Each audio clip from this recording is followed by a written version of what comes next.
യുവാവിനെ കൊലപ്പെടുത്തിയത് ഭാര്യയും കാമുകനായിട്ടുള്ള പൂജാരിയും ചേർന്ന് ഒഴിഞ്ഞ സ്ഥലത്തെത്തിച്ച് ക്രിക്കറ്റ് ബാറ്റ് കൊണ്ട് അടിച്ചു വീഴ്ത്തി.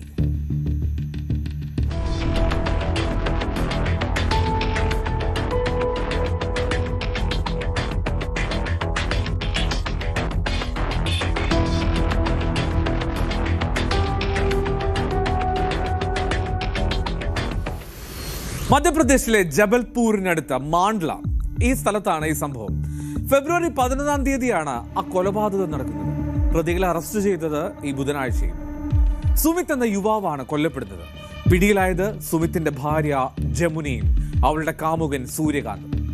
ഫെബ്രുവരി 14 തീയതിയാണ് സുമിത്തിന്റെ സഹോദരൻ ഒരു മിസ്സിംഗ് കേസുമായി പോലീസ് സ്റ്റേഷനിലെത്തുന്നത്. അങ്ങനെ അന്വേഷണം ആരംഭിച്ച പോലീസ്. അന്വേഷണത്തിനിടെ പോലീസിന് ഒരു മൃതദേഹം കണ്ടെത്തുന്ന സാഹചര്യം ഉണ്ടായി. സുമിത് മരിച്ച അന്ന് രാത്രി ഈ എമർജൻസി നമ്പറിൽ വിളിച്ച് ഈ ഭാര്യയായിട്ടുള്ള യമുന ഒരു പരാതി നൽകി. ഒരു മോഷണം നടന്നിട്ടുണ്ട് അവളുടെ വീട്ടിൽ നിന്ന്. കവർച്ചയ്ക്കെത്തിയവർ ഭർത്താവിനെ കൊന്നു എന്ന് വരുത്തി തീർക്കാൻ അവൾ നടത്തിയ ആദ്യ ചുവടായിരുന്നു അത് പോലീസിന് ബോധ്യപ്പെട്ടു. അന്ന് ആ പരാതി കിട്ടിയ അടിസ്ഥാനത്തിൽ കവർച്ച പരിശോധിക്കാനെത്തിയ പോലീസിന് സംശയാസ്പദമായ രീതിയിൽ ഒന്നും കണ്ടെത്താൻ കഴിഞ്ഞില്ല. അങ്ങനെ അതേ തുടർന്നാണ് ഇത് പോലീസിന്റെ മനസ്സിലുണ്ട്. പിന്നീടാണ് മൃതദേഹം കണ്ടെത്തിയ ശേഷം, അതായത് 14 തീയതി ജമുനയെ വിശദമായി ചോദ്യം ചെയ്യാൻ പോലീസ് സംഘം തീരുമാനിക്കുന്നത്.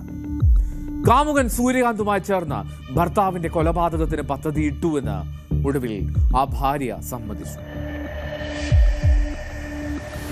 टिकरिया थाना क्षेत्र में 14 फरवरी को सुमित काछी के ब्रदर के द्वारा शिकायत दर्ज करवाई गई थी कि उनके भाई गुमशुदा हो गए हैं। गुमशुदगी की कार्रवाई होने के पश्चात पुलिस के द्वारा जब इन्वेस्टिगेशन किया गया तो उनको एक डेड बॉडी होने का सूचना मिली जो कालपी और टिकरिया थाना क्षेत्र के बीच में है। जब पुलिस ने बॉडी को आइडेंटिफाई करवाया तो उसने अपने भाई की इसको बॉडी होना बताया। पुलिस ने जब इन्वेस्टिगेशन किया तो उसे पता चला है कि 11 तारीख को जो मृतक है उसकी वाइफ जमुना काछी ने 112 में शिकायत करी थी कि उनके साथ लूट का प्रयास किया गया है। पुलिस ने उसके आधार पर जब वहाँ पे जांच करी तो ऐसा कुछ भी नहीं पाया और उस महिला को उसके ससुराल के साथ में वापस रवाना कर दिया। तत्पश्चात जब पुनः गुमशुदगी की कायमी हुई और जब बॉडी मिली तो पुलिस ने उसको वापस पूछताछ करी तो उसने बताया कि उसका मुख्यतः सूर्यकांत नामक एक युवक है जो कि जबलपुर का है, उसके साथ प्रेम संबंध था और लगभग पिछले 1 वर्ष से वो अपने पति से अलग रह रही थी। ഒരു വർഷമായി ഭർത്താവിൽ നിന്ന് വേർപിരിഞ്ഞ് താമസിക്കുകയായിരുന്നു ജമുന. ഫെബ്രുവരി 11 തീയതി ആ ജബൽപൂരിൽ താമസിക്കുന്ന ഈ കാമുകൻ സൂര്യകാന്തിനെ, പൂജാരിയെ മാണ്ഡ്ലയിലെ ഇവളുടെ വീട്ടിലേക്ക് വിളിച്ചു വരുത്തി. അന്ന് സുമിത്തും ആ ഭർത്താവും അവിടെ എത്തിയിരുന്നു. ഇവരുടെ ഈ പ്രണയബന്ധം ഉൾപ്പെടെ സുമിത്തിനോട് കാര്യങ്ങൾ അവതരിപ്പിച്ചു. അങ്ങനെ 3 പേർക്കിടയിൽ ഒരു തർക്കം ഉണ്ടാവുന്നു.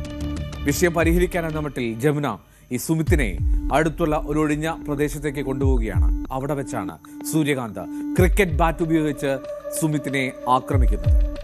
അടിച്ചു വീഴ്ത്തിയ ശേഷം തേങ്ങ വെട്ടുന്ന വെട്ടുകത്തി അതുകൊണ്ട് വെട്ടിക്കൊലപ്പെടുത്തുകയായിരുന്നു. ഒരു ക്ഷേത്രത്തിലെ പൂജാരിയെ ജോലി ചെയ്യുകയാണ് ഈ കാമുകൻ സൂര്യകാന്ത്. സുമിത്തും ജമുനയുമാവട്ടെ അവർ പ്രണയവിവാഹിതരാണ്. 2020 അവരുടെ വിവാഹം. 2 വർഷക്കാലത്തോളം പ്രണയിച്ച ശേഷമാണ് വിവാഹത്തിലേക്ക് എത്തിയതെന്ന് ആ സുമിത്തിന്റെ ബന്ധുക്കൾ പറയുന്നു. ये 2020 में शादी हुई थी धनवंतरी नगर परसवाड़ा निवासी धनीराम पटेल की बेटी जमुना पटेल से और सामाजिक रीति रिवाज से ही शादी हुई थी, परंतु था प्रेम विवाह। दोनों एक दूसरे को लगभग 2 वर्ष पूर्व से ही जानते थे। सरकार से ही मांग करते हैं कि दोषियों को बिल्कुल कड़ी से कड़ी सजा मिले, जैसे कि दोषी तो वही हैं और इनको मृत्युदंड या कम से कम आजीवन कारावास तो मिलना चाहिए. അങ്ങനെ പ്രണയിച്ച് വിവാഹിതനായിട്ടുള്ള സുമിത്തിന്റെ ദാരുണാന്ത്യം ആ കുടുംബത്തിനുണ്ടാക്കിയ ആഘാതം ചെറുതല്ല. ഏറ്റവും കുറഞ്ഞത് ജീവപര്യന്തമെങ്കിലും അവർക്ക് നൽകണമെന്ന് ആവശ്യപ്പെടുകയാണ്. കേസ് അന്വേഷണം അത്തരത്തിൽ പൂർത്തിയാകുമെന്ന് പ്രതീക്ഷിക്കുന്നു ബന്ധുക്കൾ.